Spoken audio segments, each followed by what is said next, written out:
Listen, my name is Mark Anthony Bates, and I travel with Reggie, for those of you that weren't there for Georgia the other night, and we travel all over the place, and I get the privilege of spending time with Reggie and getting to meet with his students and doing his introductions. And I wasn't planning on doing his introduction this morning, because you're doing my intro, right? I said, okay. What you're going to learn this morning is a lot more of what Reggie is all about. What he's got to share with you is stuff that you can take out and use immediately if you're not already using it. And what we're going to be doing, as you already know, you signed a release form. So that means we can get anything from you we want, and you can't have any recourse whatsoever. But we are filming this for future, for some future DVDs for both educational. Most of it's not going to be for commercials. Bless you. And we want to make sure that just ignore those guys with the camera. They're just not even here. See, that's when you say it's like ignore that big white elephant in the room. It's all you think about. But this morning, what we want to do is we want to make sure that this is something that's not only that you learn a lot from, but that you feel that you get a lot of value. So when you're taking a lot of good notes, and as you write down the stuff, and when Reggie makes a point of something, he says, write it down. Really do that, because that's what keeps it in your mind. That's where the recall is going to come out when you're out there looking for those abandoned properties and you're out there doing your deals.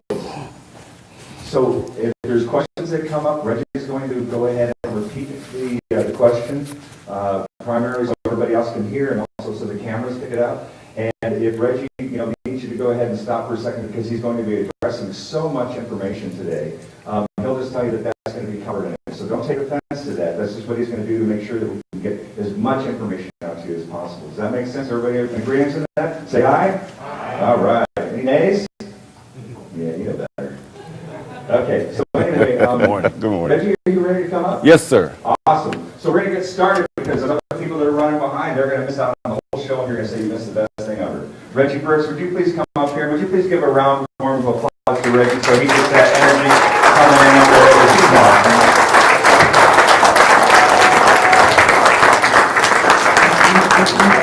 All right. Thank you, and thank you, sir. Do I know you? I've seen you around. Thanks a lot. Mark Anthony Bates, my man. Well, good morning, everybody. Good morning. Yeah, that's a good, strong good morning. I'm really happy to be back with you. I left after we did the talk the other night at Georgia. I left and went home for a minute or two. And I was able to see my grandbabies and play with them and all. And it was just such a wonderful, wonderful time. But I'm back. We're going to talk about a lot of things concerning real estate, how to get involved in real estate if you're not involved as of yet. If you are involved in real estate, how to bump your business up. One of the biggest things that I find all over the country is that people are having trouble finding good, profitable deals on a consistent basis. So part of what we're going to talk about is how you can form a unique niche in the marketplace, how you can set yourself above and beyond your competitors. We're going to talk about how can I say this? We're going to talk about creative and innovative ways of finding properties, of fixing those properties up, of marketing those properties, or either holding them and renting them. And we're going to cover a lot of ground today. And so I want to get going, but I want to start off by talking about the fact that big money these days is going to be made by going face to face, belly to belly with an owner that has a problem. That's how you're going to make the big money these days. And if you're looking to make money in real estate by using conventional means, you may have a few problems. So we're going to talk about unconventional ways to make money in real estate. We'll talk about finding these owners with problems. We'll talk about how to deal with those owners with problems, and then the disposition of that property afterwards. So before we get going, just a little bit of bio on myself for those of you that were not at the meeting the other night. I was born and raised in Los Angeles, California, raised by a single mom. And I won't go through the entire bio, but just to give you a little snapshot of who Reggie Brooks is. I dropped out of high school in the 11th grade, and I remember all of my friends and my relatives and cousins and all of them saying, oh man, he's not going to make it in life. He's dropped out of high school. He's only 17 years old. He never completed high school. He's going to be a bum. He's going to be the black sheep of the family. I heard all of that. Well, they got that partially right, didn't they? They didn't get it all the way right. I ain't no sheep. But you know what that did? That infused me with a passion. And the passion was to show them. I remember taking a seminar once by the great sales trainer, Tommy Hopkins.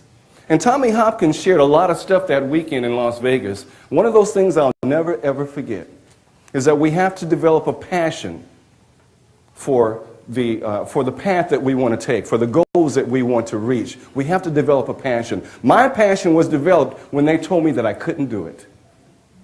And I said, yes, I can, and I'm going to show you. And guess what? I did. I showed them. You know, sometimes those early years when we started investing in real estate, my wife and I, and we started really making a lot of money. And so around the holidays, Thanksgiving, Christmas, around those holidays, we'd all get together with the family. And now after we had achieved some level of success, it was kind of interesting because when we get together at Thanksgiving or whatever, it was almost like when I'd open my mouth, it was almost like, shh, be quiet. Reggie's about to say something. But I didn't rub their faces in the dirt or anything like that. I just had fun with it. And so now much of my family who doubted me in the beginning, much of my family is now involved in real estate. And so people's lives are changing all over the place. I encourage you to take what you learned today. Take what you learned today, take it home and share it with your family. Share it with your kids. Share it with your friends. You know, we have a wonderful opportunity to arm ourselves with a knowledge that can create wealth, create riches, can change our lives. Let's not hold it within us. Let's share it with other people as well, especially with your family. Okay, so we talked about the big money. The big money is going to be made going face to face, belly to belly with an owner that has a problem. Now, there are many strategies that we can work in the real estate market. My wife and I, in the very beginning, we worked an awful lot of these strategies, but we had a big problem. The biggest problem that we encountered was that in working all these various strategies, we had a lot of competition. And the competition just kind of takes the wind out of your sails, you know what I mean? And so what we found then was that there are various strategies that work well in various markets. Now, most strategies are market dependent, aren't they? Let's say, for instance, a foreclosure. A foreclosure is definitely market dependent. When our economy is very strong, the unemployment level is low. People are working, they're making money, they're paying their bills, aren't they? And there's a lot fewer foreclosures in that particular case because the bills are being paid. However, when the market softens, or our economy softens, I should say it that way, when our economy softens, and then people start to lose their jobs, and people start having a lot less income, then it's hard to make their monthly mortgages, and so therefore you start to see a lot more foreclosures come about. Well, these are strategies that are market dependent. And if you get involved in a strategy that's market dependent, then you are subject to whatever the whims of the market may be. I advocate that we take a very close look at real estate and we find a strategy that is not market dependent. In other words, you can work this strategy at any time period, no matter what the market's doing. Abandoned properties is such a strategy that is not market dependent. We always have people that walk away from properties regardless of what the market's doing, as long as the human experience dictates that, well, let me rephrase that. As long as we have human beings on the face of the planet, we will always have the human experience. And the human experience includes the problems that we as human beings have. And so we're not looking to capitalize or take advantage of someone that has one of those human experience type problems. But what we are looking to do is to solve that person's problem. Most of the times you will find that people who have abandoned properties don't know what to do with them. Even though they know that the market is hot and heavy. The market's hot and heavy for properties that are already fixed up, that are sitting on the top of the market on the multiple listing service, that are listed by realtors. The average consumer comes along and says, I want a property, I want to buy something. They go to a realtor, the realtor looks on the multiple listing service, gives them a list, and they buy from that list.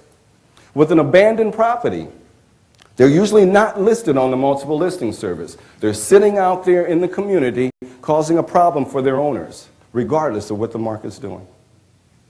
And so in that case, what we want to do is to arm ourselves with the knowledge of how to find those properties, how to fix those properties up, or maybe we don't even fix them up. We wholesale them over to another investor. Just like that, we can make ourselves a nice chunk of money, $5,000, $10,000, and on upward from there. Okay, so non-market dependent strategies. One other thing about market dependent strategies is that it causes a lot of competition. Everybody that you know that's working in real estate has either tried or is working in the foreclosure area. It's very, very high in competition. However, the strategies that are non-market dependent are usually strategies that sneak in under the radar. And so there's not a lot of competition, as with abandoned properties. If you ask yourself the question, how many people do I know that are working a scientific strategy or a scientific system to convert abandoned properties into cash? Very few people are working that type of a non-market dependent strategy. So that's part of what we're going to talk about as well today. The competition really makes a difference in your level of success or your ability to succeed in this area. There are two general ways to find abandoned properties, to find profitable abandoned properties. One is to chase these abandoned properties, and the other is to have the abandoned properties chasing us. So we'll talk a little bit about how to chase these abandoned properties, but I'm going to spend much more time on how to get the abandoned properties chasing us. And so therefore we can build that money machine, that abandoned property money machine that I've talked about the other night at your RIA meeting. So in chasing abandoned properties, here's what happens. We call it driving for dollars. And that's the way that my wife and I first started with abandoned properties. We drive up one street, down the other, looking for signs of the signs of an abandoned property. You may find the grass is overgrown. You may find that there's trash all over the yard. You may find handbills that are placed on the door that accumulate, newspapers on the porch. You may find that the windows are broken out. You may find the door may be broken or swinging open. You may find that there are certain areas in that house. As you're driving down the street, you may take a look at it and you can see that this property has been left alone for some time. And so what we want to do then is to process that. So let's talk about driving for dollars, chasing abandoned properties. First thing that we want to do is to target the correct areas for abandoned properties. Here's a way we can do that. Your area where you live right now, if you were to imagine yourself living in the center of a bullseye, and there's circles around your house, let's say there's concentric circles around your house. If you go and get a Thomas guide or a map book, whatever your map book is, identify where you live, draw concentric circles around your area, maybe with a 2-mile radius. Okay, maybe draw 5 concentric circles. You're covering a radius of 10 miles. Within those 10 miles, you're going to find all kinds of different types of properties. You're going to find properties that are really run down, really beat up. We may consider them war zone type properties, where you have to go in there with a flak jacket and a helmet and keep your fingers crossed and have your Bible in the back seat. That's okay. We'll label those areas a 1 area. That's the very worst area that you can find. We'll label it a 1. Then you may have areas that are upper class areas, that are more affluent areas. May have areas like, for instance, in Los Angeles, we have Beverly Hills. Everybody's heard of Beverly Hills. We have Ladera Heights. It's like another Beverly Hills. We have Windsor Hills, Brentwood, areas like that. I would label those a 10. That's the best properties in your area. Now, anywhere between, you're going to find all these properties within those concentric circles. If you would drive your area and start to label these areas between 1 and 10, 1 being the worst, 10 being the best, you will find an abundance of abandoned properties in your 1, your 2, your 3, your 4 areas. The 1 areas might be a little tough, and this is the way I look at it. If every other house or every third house is an abandoned property, do you want to buy property in that area? Unless you can buy the whole block and convert the whole block, you have to consider this. Who is going to want to live in this area? If the houses next door to your house are abandoned, who's going to want to live in that area? Would you want to live there? Do you find that tenants will want to live next to an abandoned house where there's all these abandoned houses in the neighborhood? So I would say no. So your 1 areas, your 2 areas might be a little tough. Your 3 3 areas, you will find an abundance of abandoned properties, and they're not every other house. There's plenty of inventory in those 3 areas, the 4 areas, the 5 areas, the 6 areas, the 7 areas. Those would be the best areas to start your search for abandoned properties. 3, 4, 5, 6, and 7 areas. Now sometimes, like with my daughter, for instance, my daughter works the 7.5, 8, 8.5 areas. And you can still find great abandoned properties there, but they're just fewer and further between. So the higher the number is, the fewer abandoned properties you'll find there. The lower the number is, the more abandoned properties you'll find. So concentrate in the 3, 4, 5, 6, and 7 areas, and you'll find an abundance of abandoned properties. You can also get a friend to ride with you when you drive up one street down the other looking for these properties. And it's real good because if you're driving, you're looking on the left-hand side, your friend or a relative or your spouse is looking on the right-hand side, or even your child is looking on the right-hand side. And so that'll take a lot of a load off of you because you don't have to cover the whole area with your